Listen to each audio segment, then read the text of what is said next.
काला जादू। अपने बेटे रिशु के माथे से टपकते हुए पसीने को देखकर सविता की हालत खराब हो गई। ऐसा आज पहली बार नहीं हुआ जब रिशु नींद से घबरा कर जागा है। हाय मेरा बच्चा, न जाने किसकी नजर लग गई है तुझे। जब से मेरे बच्चे ने 10वीं के एग्जाम में स्कूल टॉप किया है तब से रोज बुरे बुरे सपने आने लगे हैं। हाँ माँ, मैंने आज फिर से एक काले साए को देखा। वो यहीं मेरी आंखों के सामने खड़ा था। माँ मुझे बचा लो माँ। वो मुझसे कह रहा था कि मुझसे बदला लेगा। माँ कहीं ये प्रशांत। चुप कर, कैसी बात कर रहा है? दोबारा उसका नाम मत लेना। तुझे पता है ना, उस प्रशांत ने आत्महत्या कर ली, तो बार बार उसका नाम मत लिया कर।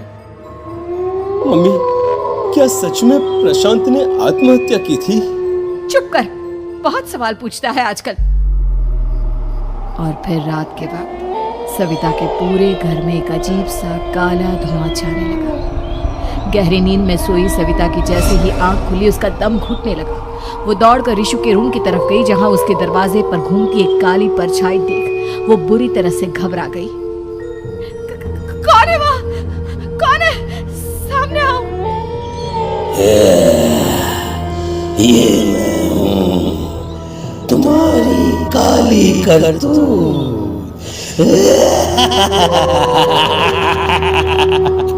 और अब मैं तुम्हारे बेटे को ले जाने आया हूँ। नहीं, मेरे बच्चे को छोड़ दो प्लीज। मेरे रिशु को कुछ मत करना।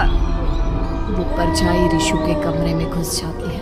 सविता भी उसके पीछे पीछे दौड़ कर जाती है और देखती है कि अब वो साया साफ नजर आ रहा था। वो सर से पैर तक खून में सना हुआ था और उसके शरीर के सारे अंग कटे फटे हैं। क्या चाहिए तुम्हें? तुम जो बोलोगे मैं करूंगी, लेकिन मेरे रिशु को छोड़ दो। उस परछाई ने रिशु को गर्दन से पकड़कर दीवार के सहारे हवा में उछाल दिया। रिशु जोर जोर से चिल्लाने लगा। माँ बचाओ मुझे, बचा लो माँ। ये मुझे मार डालेगा। माँ मुझे बचा लो माँ। नहीं ऐसा मत करो। मुझे मार दो लेकिन मेरे बच्चे को छोड़ दो। मैं तुम्हारे आगे हाथ जोड़ती हूँ। वो परछाई रिशु को जमीन पर गिरा देती है और अचानक वहां से गायब हो जाती है। रिशु, मेरा बच्चा, तू ठीक तो है ना? कुछ बोल बेटा, क्या हुआ है तुझे? मैं ठीक हूँ माँ। क्या हुआ था यहाँ पर? कुछ नहीं बेटा, कुछ नहीं। तू परेशान मत हो। हम कल ही गांव के बाहर जो तांत्रिक महाराज रहते हैं उनके पास चलेंगे। ठीक है माँ, हम जल्द ही उनके पास चलेंगे। मुझे बहुत डर लग रहा है माँ। ये बार बार मुझे डरावने सपने आना, ये सब हमारे साथ क्यों हो रहा है माँ? अगले दिन सविता अपने बेटे रिशु को लेकर गांव के बाहर तांत्रिक के पास जाती है।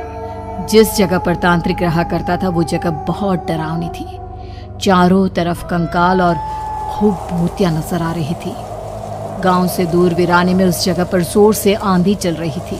रिशु ने डर कर अपनी माँ का हाथ पकड़ लिया।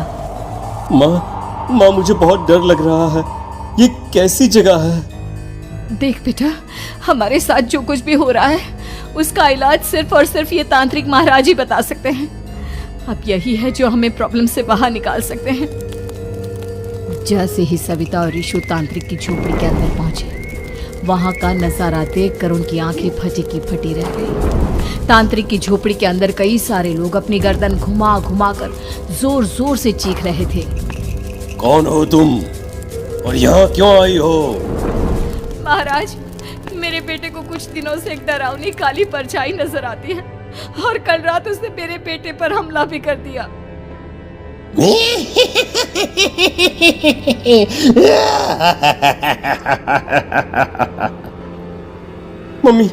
मम्मी हमें यहाँ से चलना चाहिए। ये जगह मुझे ठीक नहीं लगती। नहीं बेटा, ऐसा नहीं कहते। रुक जाओ, 2 मिनट के लिए रुक जाओ। क्या कहा? काली परछाई? तुम्हारे बेटे पर किसी काली परछाई ने हमला किया? हाँ महाराज, वो कह रही थी कि वो मेरे बेटे को कुछ कर देगी। कोई उपाय बताइए महाराज, मेरे बेटे के साथ कुछ गलत नहीं होना चाहिए। तुमने किसी दूसरे के साथ गलत किया है। तो तुम्हारे साथ भी गलत होकर ही रहेगा। तुमने किसी की जान ली है, किसी को मार डाला है तुमने। नहीं महाराज, मैंने ऐसा कुछ नहीं किया। मैंने किसी की जान नहीं ली। मुझे कोई उपाय बताइए। लगता है तुम इतनी आसानी से नहीं मानोगी। मैं तुम्हें अभी उस काली परछाई से मिलवा देता हूँ और वही सारा सच तुम्हारे सामने लेकर आएगा। सविता और ऋषु ने डर के मारे अपनी आंखें बंद कर ली। तभी अचानक तांत्रिक की झोपड़ी में अजीबोगरीब आवाजें गूंजने लगी। सविता और ऋषु बुरी तरह से कांप रहे थे। आंखें खोलो और अपने सामने देखो। क्या यही है वो जिससे तुम कल रात को मिली थी? बताओ मुझे। हाँ, इसने कल रात मेरे बेटे के ऊपर हमला किया था। ये उसी लड़के की भटकती हुई आत्मा है जिसे कुछ दिन पहले तुमने मार डाला था। मम्मी, ये महाराज क्या कह रहे हैं? क्या सच में आपने किसी की जान ली है, किसी को मार डाला है? अगर हाँ तो बताइए ना मम्मी, किसको मारा है आपने? किसको? तुम्हारी माँ इतनी आसानी से सच नहीं बताएगी बेटा। इसने एक बच्चे की जान ली है। कहीं उसका नाम प्रशांत तो नहीं महाराज? वो मेरा दोस्त है, मेरा मतलब मेरा पड़ोसी है। सही पहचाना। देखा सविता, तुम्हारा खुद का बेटा भी जानता है कि तुमने किसी के प्राणों की बलि चढ़ा दी और इसीलिए अब उसकी बुरी आत्मा तुम्हारे घर में भटकती है। मुझे माफ कर दीजिए महाराज, मुझसे बहुत बड़ी गलती हो गई। प्रशांत हमारे पड़ोसी का बेटा था। हर बार उसके नंबर मेरे बेटे से ज्यादा आते थे और इसलिए मैंने उसके कमरे के बाहर काला जादू किया था, पर मुझे नहीं पता था कि वो मर जाएगा। तुम्हारे उसी काले जादू वाली गुड़िया के अंदर एक बुरी आत्मा थी जिसने उस बच्चे के दिमाग पर बुरा असर कर दिया और उसी की वजह से उस लड़के ने अपनी बालकनी से कूदकर आत्महत्या कर ली। इसकी वजह सिर्फ और सिर्फ तुम हो, तुम। नहीं महाराज, जो कुछ भी हुआ मुझे नहीं पता था कि प्रशांत अपनी जान दे देगा।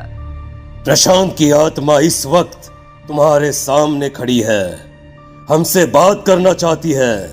बोलो क्या कहना चाहते हो? मैं जीना चाहता था, बड़ा होकर कुछ बनना चाहता था। आपके बेटे से मुझे कोई परेशानी नहीं थी। अरे वो तो मेरा अच्छा दोस्त था। मुझे माफ कर दो बेटा, मुझसे बहुत बड़ी गलती हो गई, मुझे माफ कर दो। माफ करने से मुझे वापस जिंदगी नहीं मिल जाएगी। मेरे माँ बाप आज भी मेरे लिए रोते हैं। आपने मेरे साथ बहुत गलत किया है, बहुत गलत। और तभी अचानक प्रशांत की आत्मा वहां से गायब हो जाती है। सविता जोर जोर से रोने लगती है। सुन लिया तुमने? ये तुम्हारे अपने ही किए हुए पाप हैं जो इस तरह से तुम्हारे सामने आ रहे हैं। माँ, ये आपने अच्छा नहीं किया। सिर्फ 10th बोर्ड के एग्जाम में मैं टॉप कर पाऊं, इसलिए आपने मेरे दोस्त के ऊपर काला जादू कर दिया। नहीं मम्मी, नहीं, अब हम कभी खुश नहीं रह पाएंगे, कभी नहीं। मेरे दोस्त की आत्मा को कभी शांति नहीं मिलेगी मम्मी, कभी नहीं। लेकिन मैंने जो कुछ भी किया सिर्फ तुम्हारे लिए किया। वो लड़का हमेशा फर्स्ट पोजीशन पर आ जाता था और इस वजह से हमेशा तुम्हारे मार्क्स कम पड़ते थे। मैंने तो सिर्फ उस पर एक छोटा सा काला जादू किया था बेटा। मुझे क्या पता था कि उसका ये नतीजा निकलेगा। जिस गुड़िया को तुमने उस लड़के के कमरे के दरवाजे पर लगाया था, दरअसल उसके अंदर एक बुरी आत्मा का प्रवेश हो गया था, जैसा कि अक्सर काला जादू करते समय हो जाता है। मुझे अपनी गलती का एहसास हो गया है। मैं प्रायश्चित करना चाहती हूँ, आप बताइए मैं क्या करूँ? प्रशांत के घर जाकर उस काली गुड़िया को वहां से निकालकर यहाँ लेकर आओ। मैं उसे आग में जलाकर राख कर दूंगा और उसके बाद प्रशांत की आत्मा को हमेशा के लिए मुक्ति मिल जाएगी। अगली रात सविता चुपचाप अपने पड़ोसी प्रशांत के घर जाती है। प्रशांत के माँ बाप प्रशांत की मौत के बाद उस घर को छोड़कर हमेशा के लिए वहां से चले गए थे। जैसे ही सविता उस घर के अंदर कदम रखती है, उसका सामना अजीबोगरीब हैवानियत से भरी आवाजों से होने लगता है। ऐसा लग रहा था जैसे कोई बुरी तरह से चीख रहा हो। सविता जैसे ही प्रशांत के कमरे के बाहर पहुंचती है, वहां पर लटकी हुई गुड़िया के शरीर से खून टपकने लगता है। ये क्या हो रहा है? इस गुड़िया के शरीर से खून क्यों टपक रहा है? सविता हिम्मत करते हुए उस गुड़िया को वहां से उतारने की कोशिश करती है, लेकिन तभी अचानक से बहुत भयानक दिखने वाली औरत उसकी आंखों के सामने आकर खड़ी हो जाती है। मैं यहाँ से कहीं नहीं जाऊंगी, और अगर तूने मुझे यहाँ से हटाने की कोशिश की तो मार डालूंगी मैं तुझे। नहीं नहीं, मुझे तुम्हें यहाँ से ले जाना ही होगा, नहीं तो मेरा बेटा, उसकी जान को खतरा है। मैं तुम्हें नहीं छोड़ सकती। अगर तुम्हारे अंदर हिम्मत है तो मुझे इस घर से बाहर ले जाकर दिखाओ। और ऐसा कहकर वो औरत सविता के ऊपर हमला कर देती है और उसे हवा में उछाल उछाल कर जमीन पर पटकती है। लेकिन तभी अचानक मौका देखकर सविता अपने हाथ में ली हुई सुई उसके हाथ में चुभो देती है। हाथ में सुई लगते ही वो औरत जमीन पर तड़पने लगती है। ये क्या किया तूने? ये क्या कर दिया? तुझे ऐसा नहीं करना चाहिए था। तांत्रिक ने मुझे कहा था कि तुझसे जीतने का सिर्फ यही एक तरीका है जिससे मैं अपने पापों का प्रायश्चित कर सकती हूँ और अपने बेटे की जान बचा सकती हूँ। और उसके बाद वो डरावनी दिखने वाली औरत एक छोटी सी जादुई गुड़िया में तब्दील हो गई और सविता ने उसे ले जाकर तांत्रिक को दे दिया। तांत्रिक ने जादुई गुड़िया को आग के हवाले कर दिया।